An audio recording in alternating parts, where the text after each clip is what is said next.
Supervision लिखा है पर्यवेक्षण। कल हमने बात किया था आपकी लीडरशिप पे, और लीडरशिप और सुपरविजन के साथ मतलब दाएं और बाएं आंख की तरह है। एक दाईं आंख है, एक बाईं आंख है, बस इतना बेसिक फर्क है।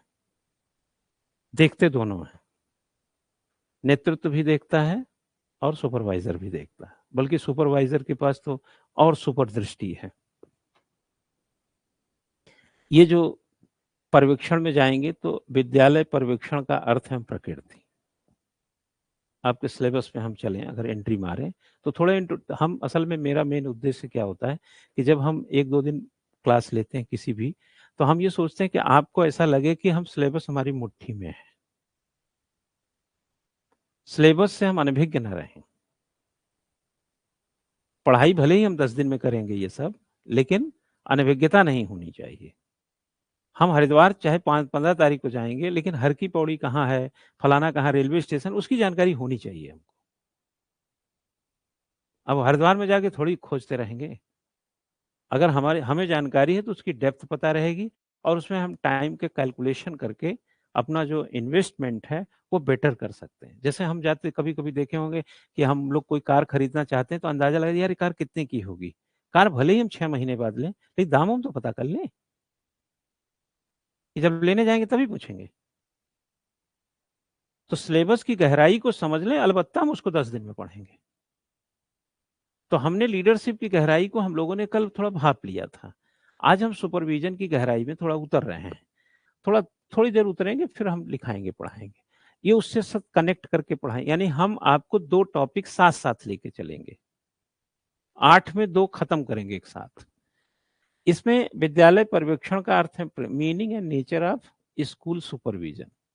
एक रेनिंग है, उसने एक डिफिनीशन दिया कि पर्यवेक्षण शक्ति की सहायता से दूसरे के कार्य को निर्देशित करना है। क्योंकि सुपरवाइजर के पास अगर पावर नहीं होगी तो भले ही उसकी दृष्टि कितनी अच्छी हो, लोग उसकी बात नहीं सुनेंगे।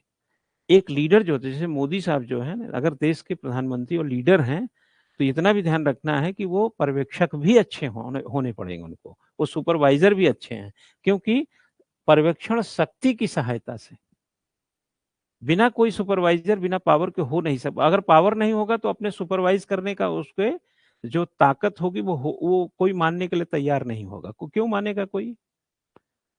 आगे टेरी एंड फ्रैंकलिन क्या कहता है कि पर्यवेक्षण कर सौंपे गए कार्य को पूरा करने के लिए कर्मियों और अन्य संसाधनों के प्रयासों को दिशा और निर्देश देना। और सुपरविजन वाला जो व्यक्ति होता है वो अपने कार्यों को माप तौल करके बरकरार बनाया होता है। जैसे मैं अगर यहाँ पर बोलूं कि इस चेयर को यहाँ से हटा के वहां कीजिए, तो हमने इस चेयर को वहां ले जाने और यहाँ से हटाने का कोई निश्चय, कोई विचार, कोई सुपर दृष्टि आई होगी। अब सामने वाला कहे नहीं सर यहाँ अच्छी लग रही, हमारी प्लानिंग का ये पार्ट है, आप सिर्फ एग्जीक्यूट करो। इसीलिए देखें अधिकारी निर्णय ले लेता है तो कहता हम किसी की सुनते नहीं हैं। कभी आपने सुना कुछ अधिकारी निर्णय ले लेते सुनते नहीं किसी की। दरअसल जो सुनाने वाले हैं वो तत्काल कहते हैं। निर्णय हो सकता है वो 6 महीने की मेहनत के बाद लिया हो। वो थोड़ी ना पोथी पत्र खोल के बैठेगा कि हम मास्टर प्लान के लिए हम 1 साल से मेहनत कर रहे हैं। एक आदमी आया बोला अरे ये क्या लगा रहे हैं, आप तो बड़ी बेकार चीज लगा दिए, ये इस बेकार की चीज को लगाने के लिए हम 1 साल से प्लानिंग की है, और वो आते ही बता गया बेकार है, तो हम उसकी बात को नहीं सुनेंगे। फिर वो कहेगा अरे बड़ा ढीठ आदमी है। लीडरशिप में ढीठता होती ही है। आपने देखे एनआरसी नहीं करेंगे, वो बंगाल में बोला एनआरसी नहीं लाने देंगे, कोई कहा सीए नहीं लाने देंगे।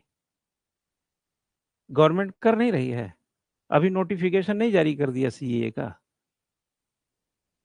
ये ये कैसे यूनिफॉर्म सिविल कोड कैसे ला सकते हैं, कईयों को लग रहा है ला ही नहीं सकते। तो सरकार अगर प्लानिंग में है तो आपकी बात क्यों सुनेगी, तो 1.5-2 साल से प्लानिंग में लगी हुई है। आप ही हैं, आप ही अगर मन बना लिए सिनेमा देखने के लिए, कोई रास्ते में मिला बोला छोड़ो यार सिनेमा चलो पार्क घूम के आते हैं, आइसक्रीम खाएंगे वहीं घूम के चले आते हैं। आपने तो 1 हफ्ता से प्लानिंग बनाया कि संडे को जाके वीर सावरकर देखेंगे, रास्ते में 2 मिनट में कह रहा है आइसक्रीम खाएंगे। अरे यार तुमको जहां जाना हो मैं तो जा रहा हूँ सिनेमा देख। आप प्लानिंग क्यों चेंज करेंगे, आप उस प्लानिंग पे मेहनत किए हैं ना। ध्यान रखना, प्लानिंग कोई भी अधिकारी कितना भी कैसा हो, चाहे उसका प्लान गलत ही हो जाए। अभी हल्द्वानी में जो घटना हुआ, डीएम एसएसपी को जवाब नहीं हुआ होगा, लेकिन वो कहते अरे साहब ये तो कम हुआ, कोई और डीएम एसएसपी होता तो और बवाल होता। वो ये क्यों बोलेगा कि हमने रोकथाम करने में कोई गड़बड़ी की, कोई गलती की? लीडर मानेगा ही नहीं। बीजेपी कहीं से हार जाए, मोदी जी क्यों मानेंगे कि हमारी गलती से हार हुई है? मानेंगे ही नहीं, नहीं मानेंगे। प्लानिंग करने वाला व्यक्ति असफलता में भी मानता है कि ना ना कोई और ड्रॉबैक होगा, मैं तो बहुत सही काम किया था। थाना फूक गया फिर भी थानेदार गलती नहीं मानेगा। ये लीडर की कसौटी होती है। हम ही लोग होते हैं इंटरव्यू में कहते हैं कि आप एसडीएम बनने के 5 चीज बताइए, आपको एसडीएम क्यों बनाया जाए? 5 तत्व बताने लगता है, नहीं नहीं ये फीचर सही नहीं है, और कुछ बताइए। फिर बताएगा, फिर कहा नहीं नहीं, अब कोई उसको थोड़ा सा और पुश किया, लेकिन ढीठता से टिका हुआ है वो, अब नंबर दे देगा। एक एमपी पीसीएस में एक लड़की है, वो इंटरव्यू दे के निकल रही थी। इंटरव्यू बोर्ड, किसी ने उसको बताया होगा कि इंटरव्यू बोर्ड जैसे मंदिर में निकलते हैं ना, ऐसे ऐसे करके, मतलब पीछे मत होना, किसी ने समझाया होगा। वो बोर्ड से जब इंटरव्यू दे के निकली, उठी तो कुर्सी से तो ऐसे ऐसे जाने लगी, उसका जो चेहरा था वो बोर्ड की तरफ, पीछे की तरफ जा रही। बोर्ड को ये बड़ा अजीब सा लगा। 2-3 कदम पीछे जब गई तो लोग समझ गए कि ये इसी तरह से जाना चाह रही है। तो बोर्ड के चेयरमैन ने कहा कि आप ये कैसे जा रही हैं,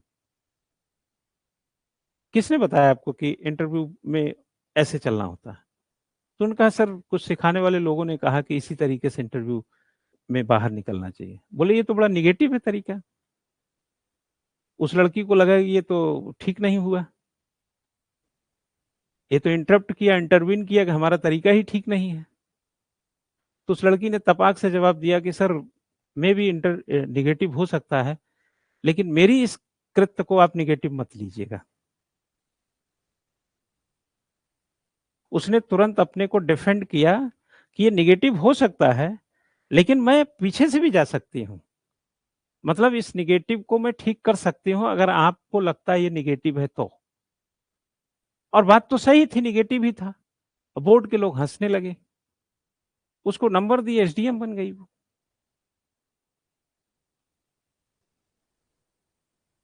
भाई किसी ने बताया था, अगर वो कहती कि नहीं सर यही तरीका होता है, यही तरीका होता है, यही तरीका होता है। लर्न बिहेवियर में तरीके नहीं चलते, लर्न बिहेवियर में तरीके परिवर्तनशील। इसीलिए एजुकेशन सेक्टर में नेतृत्व जो होता है ट्रांसफॉर्मिंग होता है, चेंजेबल माना जाता है। इसलिए चेंजेबल लीडरशिप सबसे महत्वपूर्ण होता है शैक्षणिक नेतृत्व के लिए। क्लास में हर तरह का विद्यार्थी होता है, और टीचर पानी रे पानी तेरा रंग कैसा, बोला जिसमें मिला उसी के जैसा। गरीब स्टूडेंट होगा उसके साथ उसका नेचर बदल जाएगा, पढ़ने लिखने में कमजोर होगा उसके साथ उसका नेचर बदल जाएगा। टीचर से ज्यादा परिवर्तनशील तो कोई प्राणी हो ही नहीं सकता, और ट्रांसफॉर्म करता रहेगा, अपना नॉलेज दूसरों में डालता रहेगा, और चेंजेबल, और चेंज महसूस करे। वो वहीं खड़ा रहता है लेकिन दुनिया बदलता रहता है। इससे ये शैक्षिक नेतृत्व का सबसे बड़ा फीचर है कि ट्रांसफॉर्मिंग है और चेंजेबल है। बाकी तो ढीठ होते हैं कई लीडर, डीएम तो ढीठ ही रहेंगे। उस डीएम को पढ़ाने वाला टीचर भी चेंजेबल है, बट डीएम ढीठ है। चलो हटो यहां से, हो गया, निकलो फाइल लेके चलो। और लड़के को दंड भी देगा और कहेगा कि तुम 4 बजे छुट्टी के बाद मिलना, तुमको कौन सी गणित का सवाल नहीं आता, मिलना कल। ऐसे नहीं कि फाइल लेके दो अगली बार देखना मत। शैक्षिक नेतृत्व तो बड़ा लिबरल होता है, फ्लेक्सिबल होता है, डिग्निफाई होता है। चरण वंदना करने वाले लोग मिलेंगे। पर्यवेक्षण की और कई परिभाषाएं हैं जो हम लोग जिक्र करेंगे।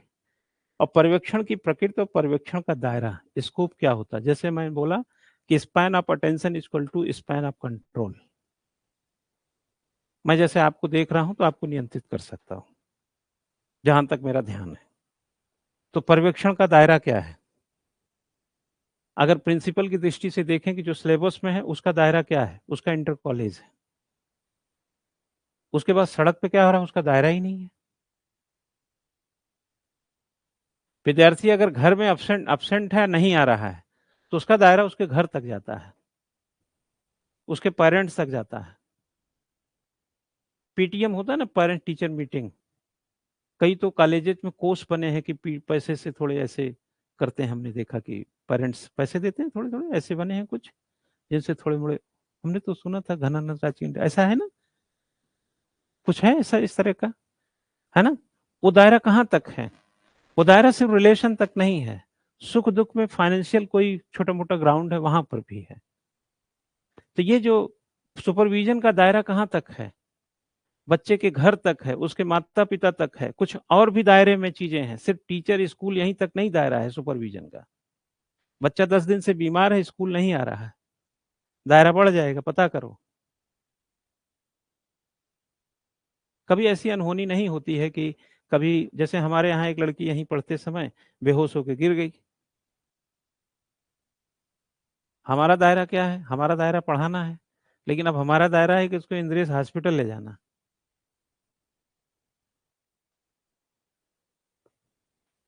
तो सुपरविजन का एक अपना एक सुप्रीम दायरा है, वह समझना उस पॉइंट ऑफ। और एक नेचर है। नेचर क्या है? जैसे हम कहते हैं प्रकृति, एक नेचर जो, जैसे उत्तराखंड का एक अपना नेचर है, उत्तर प्रदेश का अपना है, दिल्ली का अपना है, वैसे ही शैक्षिक नेतृत्व का अपना एक नेचर है, जिसमें सुपरविजन वाली दृष्टि कैसे डालेगा। टीचर डंडा मारते समय भी एक बार देखता है कहाँ मार रहा हूं, पुलिस की तरह नहीं मारता है। अब तो कोई मारता ही नहीं है, हम लोग मार खाते थे। हम लोग तो पानी पीने जहां जाते थे वहां से पीटना शुरू करता था, कक्षा तक मारता था मास्टर। वो तो आप पे डिपेंड है कितनी जल्दी भाग के आते हैं, धीरे धीरे आएंगे और पढ़ता रहेगा। और टीचर कितना नाराज है उस पर निर्भर है। पर्यवेक्षण योजना के कार्य, एक पर्यवेक्षक का मुख्य कार्य क्या है? कार्यों की योजना बनाना, व्यवस्थित करना, एक सुरक्षित और आरामदायक कार्य वातावरण बनाना, टीम का नेतृत्व एवं मार्गदर्शन करना, प्रेरणा और कंट्रोलिंग यानी नियंत्रित करना, लिंकिंग पिन। लिंकिंग पिन का मतलब ये होता है कि जैसे ये पेपर है, हमारे पास एक पिन है, हम पेपर आगे से भी जोड़ सकते हैं, पीछे से भी जोड़ सकते हैं, दैट इज लिंकिंग पिन। एक क्रिस आर्गिस की थ्योरी है लिंकिंग पिन। लीडर और पर्यवेक्षक होते हैं लिंकिंग पिन की तरह। अगर आपसे पूछे कि लिंकिंग पिन किस कैसा किस्म का होता है, तो आप बताइए कि पर्यवेक्षक की योजनाओं में ये शामिल भी होता है।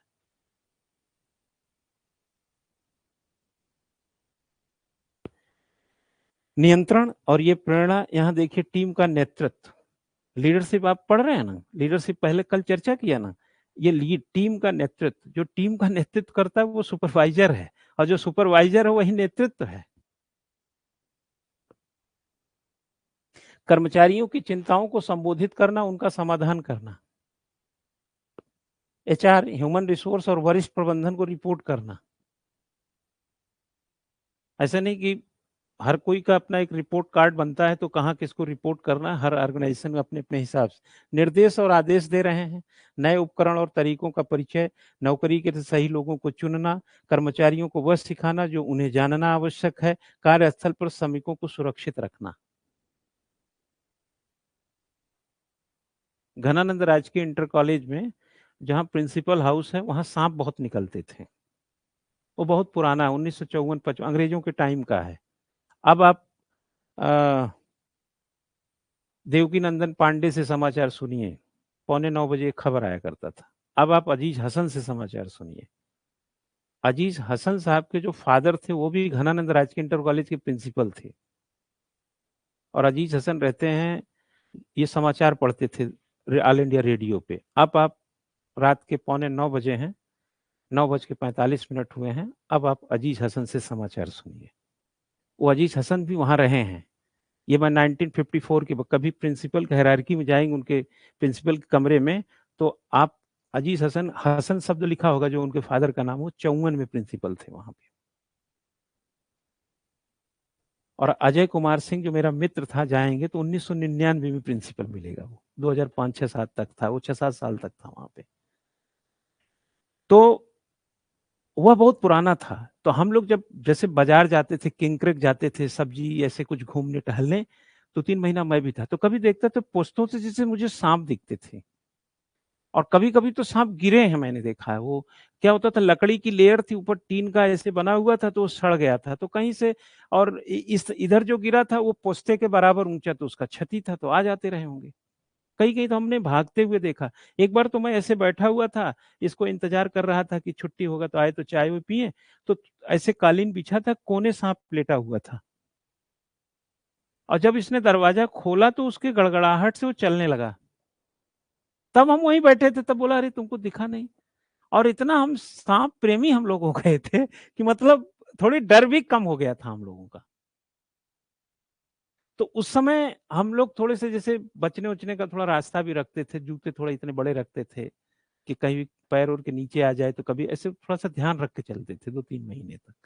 तो उसमें जैसे मैं यहाँ पे क्या कार्यस्थल पर श्रमिकों की सुरक्षा रखना, तो हम वहाँ पे जाके बोलते थे कि तुम यार कुछ करवाओ इसमें, कोई एडजस्टमेंट कराओ, किसी दिन साँप जो अगर कहीं काट लेगा, हम तो जा रहे हैं, तुम्हारा क्या होगा? तो कार्यस्थल हो, श्रमिकों का सुरक्षा, देखे होंगे श्रमिकों का तो छोड़ दीजिए, बच्चों की सुरक्षा, कहीं-कहीं टंकी खुली रहती, बच्चे गिर जाते हैं, मर जाते हैं स्कूलों में। कौन लायबल है? ये शैक्षिक नेतृत्व की कमी है। कर्मचारियों को वह सिखाना जो उन्हें जानना आवश्यक है। आपने देखे होंगे कि वोटर अभी चुनाव हो रहा है, आपको चुनाव का सिखा देगा, आपका जनगणना हो रहा है इसका सिखा देगा, लेकिन कुछ ऐसी चीज़ें स्कूल की हैं जो बहुत ही लाइज़निंग एस्पेक्ट की हैं जो कि बच्चों के काम आ सकती हैं, लेकिन हो सकता है ये चीज़ें ना होती हों। ये सब प्रकार हैं उसके। सहकर्मी पर्यवेक्षण, सहकर्मी आपस वाले, समूह पर्यवेक्षण समूह में, टीम पर्यवेक्षण, थोड़े से टीम और समूह का फ़र्क ये होता है, टीम जो जैसे क्रिकेट टीम है, लेकिन क्रिकेट और हॉकी सब मिला दिया जाए तो एक समूह बन जाता है, सब खिलाड़ियों का समूह हो गया। जैसे स्त्री-पुरुष समूह है, लेकिन पुरुष-पुरुष की एक टीम हो गई, ठीक है? तो एक समूह हो गया, एक टीम हो गया। अब मेथड ऑफ सुपरविज़न सीधा निरीक्षण, नियमित निरीक्षण पर्यवेक्षण और सामान्य पर्यवेक्षण। सामान्य होता है सरसरी नज़र वाला और एक नियमित होता है जो रेगुलर जैसे आप लोग जाते हैं थंब लगाते होंगे या कुछ बायोमेट्रिक होता होगा या कुछ ये नियमित आपका चल रहा है। पर्यवेक्षण की प्रक्रिया पर्यवेक्षण के 5 चरण दिया है, कर्मचारियों को अपना काम करने के लिए आवश्यक उपकरण प्रदान करें। अगर आपने आवश्यक उपकरण नहीं दिया है तो सुपरविज़न में आप धेले भर के क्या पाएँगे और आपके लीडरशिप पे क्वेश्चन उठेगा। सिंक्यारा में जब 41 मज़दूर फँसे थे, तो आप टनल तो बना रहे थे, लेकिन टनल में फँसने की सुरक्षा के लिए की क्या गारंटी थी? 18 दिन तक वो कर उसमें लोग फँसे रहे। कर्मचारियों को अपना काम करने के लिए आवश्यक उपकरण बचने का क्या था? और बाहर से बचने का जो रास्ता था वो 18 दिन माना उसमें लग गया। खुदा न खास्ता कोई दुर्घटना हो जाती, लायबल कौन था? सबसे बड़ा जो लीडरशिप होता है फिर क्वेश्चन उठेंगे। आप टनल खोदते हैं लेकिन फँस जाएँ तो मिट्टी निकालने की मशीन नहीं है आपके पास। इसलिए उपकरण से लैस होना बहुत ज़रूरी है। कर्मचारियों को अपना काम करने के लिए आवश्यक प्रशिक्षण प्रदान करें। पर्यवेक्षक को उनके प्रदर्शन को बेहतर बनाने के लिए लक्ष्य निर्धारित करने में सहायता करें। एक बीमा कंपनी का बीमा करने वाले का भी 2-4 लाख रुपए का लक्ष्य और देखें वो लक्ष्य को पूरा करने के लिए दिन-रात एक ही रहता है। तभी वो लोग सफल हैं और वो कहेंगे देखो हमारे बीमा कंपनी की ये शान है, जान है। इसके बाद आता है पर्यवेक्षण की आवश्यकता क्या है? एक सा एक परिचय बताएँगे, सीखना, इसका नतीजा क्या होता है, इसके कांसेप्ट क्या, प्रकार, अवधारणा, दायरा जिसकी चर्चा थोड़ा किया। आगे प्रभावी स्कूल पर्यवेक्षण की आवश्यकता, डेफिनिशन ऑफ स्कूल सुपरविज़न सु ये क्या है? पर्यवेक्षण के कार्य प्रशासनिक है, शिक्षात्मक है, सहायता है, मूल्यांकन है और स्कूल पर्यवेक्षण के कोई उद्देश्य होते होंगे। और क्या है? आगे अहस्तक्षेप प्रकार के आपने कभी गौर किया होगा कि जैसे बच्चा पढ़ रहा है तो हम अगर इंटरवेन ना करें तो रिजल्ट अच्छा देगा। ये कहाँ से निकल के आया? ये मिशिगन यूनिवर्सिटी का एक रिसर्च से निकल के आया। मिशिगन यूनिवर्सिटी के रिसर्च में ये पाया गया कि जब हम कर्मचारी केंद्रित थे और एक उत्पादन केंद्रित, हमारा लीडरशिप क्या होता है, कभी-कभी कर्मचारी केंद्रित होता है और कभी-कभी उत्पादन केंद्रित।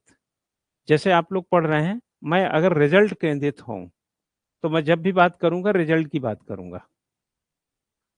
और अगर मैं विद्यार्थी केंद्रित हूँ, तो जब भी बात करूँगा और सेहत कैसी है, पढ़ने के लिए समय में कैसा निकल रहा है, खाना-पीना टाइम से खा रहे हो ना, नींद-ऊध पूरी ले रहे हो ना, इस तरीके से बात करूँगा। तो उसमें देखा कि जिन लोगों ने सिर्फ़ उत्पादन का हल्ला किया, यानी पढ़ो, पढ़ो, पढ़ो, उनका प्रोडक्शन गिरा हुआ था। और जिन्होंने कर्मचारियों पे ध्यान दिया, लाइट है कि नहीं, उनको भोजन प्रॉपर मिल रहा है कि नहीं, सोने के लिए शांति मिल रही है कि नहीं, सुबह उठते हैं तो उनको गर्म पानी मिल रहा है कि नहीं, जिन्होंने इन सब पे ध्यान दिया, उनके उनके खेमे के कर्मचारियों ने प्रोडक्शन ज़्यादा दिया था। तो बताइए कि लीडरशिप में कहा जाए कि फिर कंट्री क्लब कल्चर जैसे होता है, ओहियो स्टेट यूनिवर्सिटी में क्या निकल के आया कि हमें कंट्री क्लब भी नहीं होना है। मतलब हमें कर्मचारियों के कंधे पे हाथ रख के काम नहीं कराना है। लेकिन man is a social animal, एक व्यक्ति सोचता क्या है, यह एक सुपरवाइज़र की ड्यूटी है। उसके लीडरशिप में ये होना चाहिए कि वो क्या सोचता है। अगर वो ये सोच रहा है कि माँ को अगर मैं रेलवे स्टेशन से ला लेता और घर पहुँचा देता, तब फैक्ट्री आता, तो आधे घंटे का मौका मिल जाता, तो सुपरवाइज़र और लीडर की ये ड्यूटी है क्योंकि आगे बिना ये किए प्रोडक्शन ठीक से देगा नहीं। और सुपरवाइज़र क्या करेगा? कि बिल्कुल तुम अपनी माँ को स्टेशन से लो, घर छोड़ो, आधे घंटे कोई बात नहीं, आधे घंटे टाइम होगा आगे काम कर लेंगे, नहीं देखा जाएगा, तुम आधे घंटे बाद आना। अब वो प्रोडक्शन बेहतर देगा। क्यों? क्योंकि आप कर्मचारी केंद्रित हुए, प्रोडक्शन ओरिएंटेड नहीं। अभी कोई छुट्टी माँगता, आप ही लोग छुट्टी की बात करो, अरे! काम कैसे होंगे? यहाँ तो लोग ही नहीं हैं, ये कैसे हो मान लिया उदाहरण दे रहे हैं, कहीं-कहीं ऐसा होता है, कई लोग तो छुट्टी नहीं पाते, अपने अधिकारी को गोली मार देते हैं, देखे होंगे कहीं पे, सुने होंगे। प्रोडक्शन ओरिएंटेड हमेशा प्रोडक्शन को गिराएगा। ये मिशिगन यूनिवर्सिटी का रिसर्च है। और सेहत ओरिएंटेड हमेशा प्रोडक्शन बढ़ाएगा। आप बाई दफ़े आप हम लोग तो शिक्षक ही हैं, इस बात से शायद आप इत्तेफ़ाक रखेंगे, मेरा कोई रिसर्च नहीं है, इत्तेफ़ाक रखेंगे कि अपने बच्चों को सबसे ज़्यादा बिगाड़ा है अपने माँ-बाप ने। माँ-बाप ने कैसे बिगाड़ा? हर माँ-बाप ने उसके टारगेट पर काम किया। उसकी सहूलियत पे बहुत कम काम किया। सहूलियत का मतलब मैं मोबाइल की बात नहीं कर रहा हूँ। मोबाइल तो कोई भी 20-30 हज़ार का दे दे रहा है। कार-गाड़ी की बात नहीं कर रहा हूँ। जो उसको काम करने के लिए उत्प्रेरित करे, उस पे काम नहीं किया। और सुविधाओं ने बच्चों को नुकसान किया। इसीलिए गरीबों के बच्चे कलेक्टर बनते हैं और अमीरों के बच्चे एटीएम लूटते हैं। 6,6100 आईएएस इस देश में काम करते हैं और सबसे ज़्यादा आईएएस बिहार से आते हैं। और बिहार किसी भी एंगल से इतना अमीर नहीं है। और कौन-सी सुविधा पाए कि इतने आईएएस बने? यानी सुविधाओं में एक लिमिट के बाद विकास नहीं है। ह्यूमन रिलेशन थ्योरी शिकागो के हाथोन प्लांट में रिसर्च में बताता है, अगर इस कमरे में मैं 50 लाइटें लगा दूँ, तो इसका ये मतलब नहीं कि पढ़ाई बढ़ जाएगी। इस कमरे में हम बड़े-बड़े सोफ़े ला दें वहाँ पलटन बाज़ार से खरीद के, इसका मतलब नहीं कि प्रोडक्टिविटी बढ़ जाएगी। वो कहता है कि रोशनी हो या सुविधा किसी प्रकार की हो, एक लिमिट के बाद प्रोडक्टिविटी नहीं बढ़ाती है। मैं अपने बच्चे को 5,000 दूँ, फिर हमने 10,000 दिया, इसका ये मतलब नहीं कि उसकी प्रोडक्टिविटी दुगनी होगी। एक लिमिट के बाद उसको कितना भी पैसा दे दीजिए, प्रोडक्शन वही होगा। तो लीडरशिप देखता है कि रिसोर्स में, कम रिसोर्स में कैसे इसको ज़्यादा एनर्जेटिक बनाया जाए। बहुत लोग महुआ के पेड़ के नीचे पढ़-पढ़ के कलेक्टर बने हैं और बहुत लोग टेबल लैंप ले लेकर के भी चपरासी भी नहीं बने हैं। हम लोग जब 2000 में मेरा आईएएस में नहीं हुआ तो मैं चला गया वहाँ फ़िल्म बनाने के लिए ट्रेनिंग लेने मारवा स्टूडियो में। तो मारवा साहब एक टार्च से हम लोगों को सिखाते थे। अनिल कपूर के जीजा हैं वो। अनिल कपूर, बोनी कपूर के जीजा हैं संदीप मारवा। तो एक टार्च से सिखाते थे। 3 महीने की ट्रेनिंग थी केवल। हमने सोचा आईएएस उईएएस बने नहीं, चलो पिक्चर दूरदर्शन कुछ करेंगे यही सब। तो वो टार्च से एक रोशनी बहुत होती थी स्टूडियो, बट एक टार्च से कहते हैं कि मुफलिसी में कैसे अच्छे कार्यक्रम बनाओगे, तुम बहुत गरीब प्रोड्यूसर है, कैसे बनाओगे? अरे यार इतने लाइट में तो कुछ भी कर लोगे, एक टार्च में कैसे काम करोगे?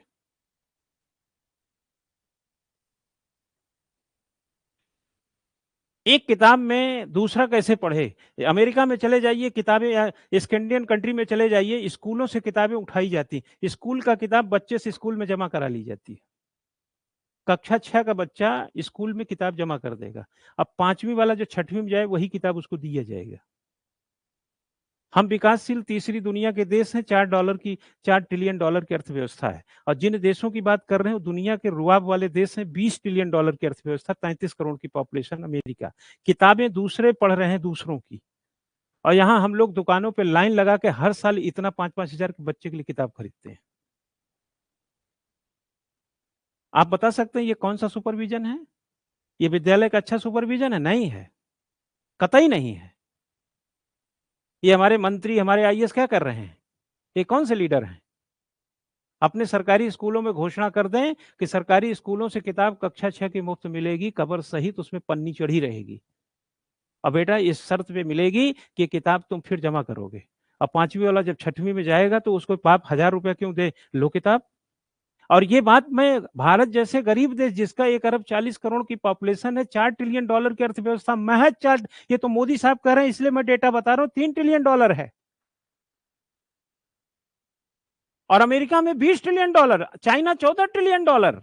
हम 5वीं अर्थव्यवस्था, उसके बाद भी बीच में और 2-3 लोग। और स्कैंडिनेवियन कंट्री जहां पर एचडीआई, ह्यूमन डेवलप इंडेक्स जो उनका है, मानव विकास सूचकांक कितना हाई है। और मानव विकास सूचकांक हाई कैसे होता है? पेट में भोजन हो, शरीर में एनर्जी हो और दिमाग में ज्ञान हो, मानव विकास सूचकांक है। हमारे यहाँ 13 करोड़ लोग मिड डे मील खाते हैं, 19 करोड़ लोग भूखमरी के कगार पे हैं, पूरी दुनिया में 83 करोड़ लोग भूखमरी के कगार पे हैं, 27 करोड़ बीपीएल में हैं, और 80 करोड़ लोगों को मुफ्त अनाज मिलता है। उस देश में किताब खरीदने के लिए हर दुकानदार, यहाँ का जो दुकानदार अड़तिये होते हैं, जो दुकान के, जो किताबों के सौदागर होते हैं, वो 5-5 हजार गार्जियन लाइन लगा के किताब लेता है, क्योंकि आपने इसके लिए कोई सुप्रीम दृष्टि नहीं रखी। हमारे लीडर सो रहे हैं। हमने देखा था अरविंद पांडे जी जब शिक्षा मंत्री थे तो उन्होंने एक बहुत अच्छी कोशिश की थी कि प्राइवेट स्कूलों की फीस भी तय की जाए। प्राइवेट स्कूलों में भी फीस इतनी क्यों? 10वीं के 8वीं 9वीं के बच्चे के 5-5 6-6 हजार रुपया ले रहे हैं, और आपके स्कूल चलते कितने हैं? जनवरी से दिसंबर तक देख लीजिए, 52 तो संडे हो जाते हैं। हमने जोड़ के देखा था, सब वो 2-2.5 महीने तो हमारे 30 त्योहार निकल आते हैं, कभी महाशिवरात्रि, कभी रक्षाबंधन, कभी दीपावली, होली, ये सब जोड़ दीजिए, 180 दिन मुश्किल से स्कूल चलते हैं। और एग्जाम होने के बाद अभी देखिए 12वीं 11वीं का एग्जाम हो, 10वीं का 13 मार्च को खत्म हुआ, रिजल्ट आएगा मई में, जून में कुछ होगा नहीं, जुलाई में, अप्रैल मई जून जुलाई, करीब 4 महीने की फीस बिना पढ़े स्कूल ले लेते हैं, जबकि स्कूल का एक चुल्लू पानी नहीं पिया ना, एक यूनिट बिजली खर्च किया वो विद्यार्थी, अभी वो घर में घूम रहा है। तो शैक्षणिक नेतृत्व में जब तक सर्वहित नहीं आएगा, कैसे काम चलेगा? और सारे लोगों ने नेतागिरी करके उन्हीं का नियोजन रहने दिया। वो बहुत पीछे पड़े थे वैसे, कि सरकारी स्कूलों में, प्राइवेट स्कूलों में भी फीस तय की जानी चाहिए। लेकिन त्रिवेंद्र सिंह रावत जी चीफ मिनिस्टर थे, उनको पता नहीं, होश ही नहीं था कुछ। और लोगों को लगता है कि यार यही लोग तो चंदा देते हैं, यही लोग तो हमें जिताते हैं, इन्हीं लोगों पर हथकंडा कर देंगे, कल दिक्कत हो जाएगी, ये भी तो देखना पड़ता है ना। भाई आप ब्राइटलैंड, इंग्लैंड, न्यूजीलैंड, इन सब से क्या करेंगे पंगा लेके आप? कई सुनते भी नहीं है प्राइवेट स्कूल वाले, कहते हैं हमारा अपना ढंग है। सरकारी स्कूल में आप कुछ भी कर लीजिए, 25% आपने देखे होंगे कि गरीब बच्चे सर प्राइवेट स्कूल में पढ़ सकते हैं। आप छानबीन कर लीजिए कितने बच्चे पढ़ते हैं। 70% यहाँ की इंडस्ट्री में उत्तराखंड मूल के लोगों को रोजगार का लिखा हुआ है। आप इंडस्ट्रियल पॉलिसी को पढ़िए,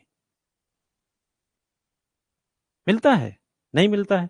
तो ये सब जो थोड़ी सुपरवाइज करने वाली चीज, कहीं पर भी टूल्स कहीं फंसे हुए हैं, उसको सही से करना। देखिए आप तो पढ़ रहे हैं इसलिए सब जानना पड़ेगा, अलबत्ता हो ना हो, भाई कई चीज a+b का होल स्क्वायर हम इसलिए जानते हैं क्योंकि हमको सवाल सही करने से नंबर मिलेगा, बाकी उसको खाना थोड़ी मिल रहा है हमको।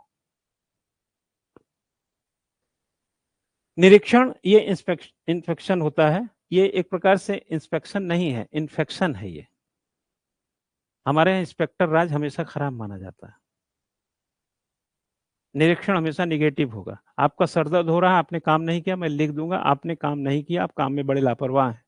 और सुपरवाइजर जाएगा कि नहीं, सर दर्द के कारण इन्होंने काम नहीं किया, अतः इनको जो है एक मानवता के नाते इनको रिलीफ दिया जाना चाहिए। ये सुपरवाइजर की ड्यूटी होती है, इसलिए सुपरवाइजर निरीक्षण से बेहतर होता है। अनुसंधान, रिसर्च, ट्रेनिंग, प्रशिक्षण, ये सभी देखेंगे स्कूल पर्यवेक्षण के दायरे में क्या होता है, निरीक्षण होता है। आपने देखे होंगे जब आप एग्जाम में खड़े होते हैं, इन्विजिलेटर का काम करते हैं, आप निरीक्षक की, आप साइन करते हैं निरीक्षक की जगह,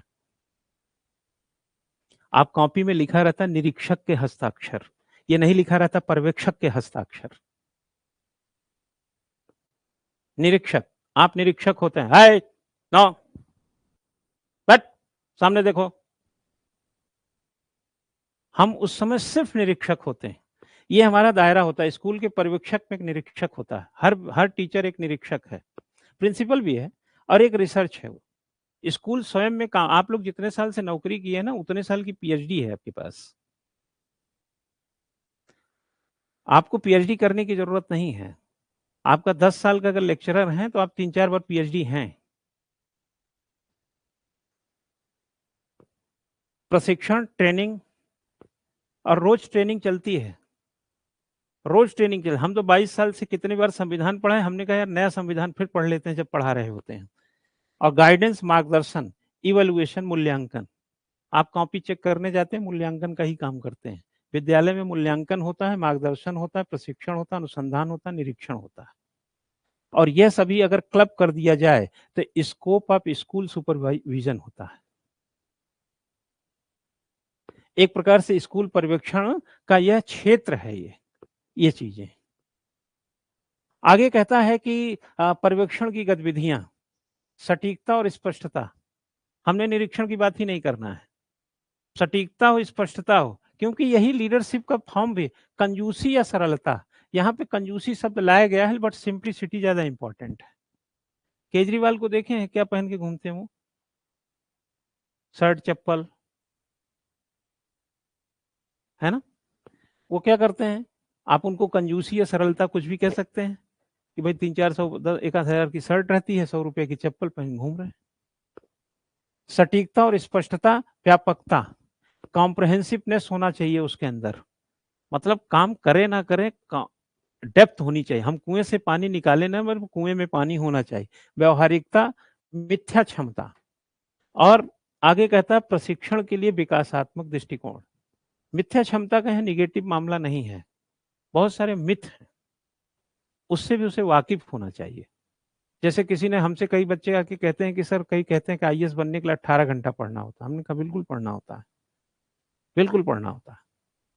18 घंटा पढ़ना होता है, 8 घंटा सोना होता है, और 2-3 घंटा और चाहिए होता है। तो कितने घंटे हुए, जोड़ ले। तुम्हारे लिए 30-32 घंटे का दिन रात होगा तो 18 घंटा पढ़ ही लोगे। हमने कहा जिसने बताया वो डीएम है यहाँ का, 4-5 बार इंटरव्यू दिया है, कौन है? अरे नहीं सर, ऐसे कह रहे थे। तो इस मिथक को समझने वाला भी होना चाहिए। हमें अंदर मिथ्या क्षमता भी है, हम इसको मिथक को तोड़ भी सकें। 8 घंटा पढ़ो राजू, 18 की कोई जरूरत नहीं है। 8 घंटा पढ़ो, 8 घंटा सो, 8 घंटा खाओ, 24 घंटा हो गया। विद्यालय पर्यवेक्षण का संगठन एवं कार्यान्वयन, एक परिचय की बात करेंगे और ये सारी बातें करेंगे वहां पर। स्टाफ ओरिएंटेशन, स्वास्थ्य वातावरण, मार्गदर्शन और स्टाफ प्रशिक्षण, अच्छे काम की तुरंत पहचान, रचनात्मक आलोचना, सुधार के लिए अवसर, प्रेरणा। ये जितनी चीज आप पढ़ रहे हैं ना, जितनी चीजें इसमें सुपरविजन में, ये सब लीडरशिप भी बनाता है। मैंने सोचा ये क्यों किया, ऐसे लिख देता, नियंत्रित नेतृत्व में पर्यवेक्षण लिख देता, एक ही टॉपिक बनाता हो। और ये भी शैक्षिक पर्यवेक्षण के कुछ बातें हैं जो हम लोग चर्चा करेंगे। और यह थोड़े से व्यवसायिक उसके वृद्धि और विकास का सिद्धांत है, जैसे प्रणाली सोच का सिद्धांत, आवश्यकताओं के आकलन का सिद्धांत, पर्यवेक्षण व्यापकता का सिद्धांत, व्यक्ति एवं समूह की योग्यता सिद्धांत, प्रतिक्रियाशील प्रबंधन का सिद्धांत। ये अलग-अलग सिद्धांत पर हम प्रोफेशनली जो है principle of professional growth and development, ये हमारी लाइफ में भी ज़रूरी है, स्कूल में भी, किसी संगठन में। ये कोई ज़रूरी नहीं कि सिर्फ़ स्कूल में लागू हो ये। इसी तरीके से और भी चीज़ें हैं। पर्यवेक्षण में फीडबैक का उपयोग होता है। आपसे देखे होंगे कि जैसे हम ही लोग पढ़ाते हैं, हम लोग जाते हैं एटीआई में जाते हैं पढ़ाने के लिए, तो वहाँ एक फीडबैक का पेपर भेजा जाता है। उसमें 4-5 बातें लिखी, गुड, एक्सीलेंट, व्हाटएवर, तो उसमें टिक किए रहते हैं बच्चे, कि इनका पढ़ाना आपको कैसा लगा, वगैरह-वगैरह। तो एक फीडबैक है, क्लैरिटी है, स्वामित्व, जो भी ये चीज़ें लिखी इसको हम डिटेल बताएँगे आपको। इसके बाद ये खत्म होता है, यहाँ पर हम थोड़ा-सा ज़िक्र कर लिए हैं और आगे हम दूसरे भाव में बढ़ेंगे और वो भाव ये है। अब इसी पर थोड़ा-सा ज़िक्र आया है, तो मैं आपको हल्का से इसके क्वेश्चन से भी आपको अवगत करा देता हूँ। ये जो क्वेश्चन देखेंगे, उच्च स्तरीय कार्मिकों का पर्यवेक्षण किस प्रकार का होना चाहिए? आपसे अगर क्वेश्चन की बात करता है, तो सीमित एवं चतुराई युक्त, व्यापक एवं भय युक्त, गहन तथा शीघ्र, उपर्युक्त सभी। तो थोड़े से कांसेप्ट में जब चले जाएँगे, कांसेप्चुअल यात्रा जब आप करने लगेंगे, तो यह चीज़ें बहुत आसान हो जाएँगी। है ना? इसमें से लेकिन मिलते-जुलती चीज़ें होती हैं तो थोड़े से खतरे रहते हैं। पर्यवेक्षण की मानवीय तत्वों से युक्त परिभाषा दी है। ये कुछ विचारक हैं, किसने दिया है? पर्यवेक्षण की प्रकृति तथा क्षेत्र को प्रभावित करने वाला कारक, पद सोपान का स्तर, अभी जिसको हमने कहा था, हायरार्की जो हमने क्रिएट किया था, ये, है ना? जैसे हमने ये किया था ये हायरार्की बनाया था इस तरीके वाला। तो ये पद सोपान ही है। कह रहा है कि लेवल ऑफ हायरार्की, पद सोपान, क्या पर्यवेक्षक को प्रभावित करने में पद सोपान है या संगठन के कार्य हैं, कार्मिकों की दक्षता है या उपयुक्त सभी है?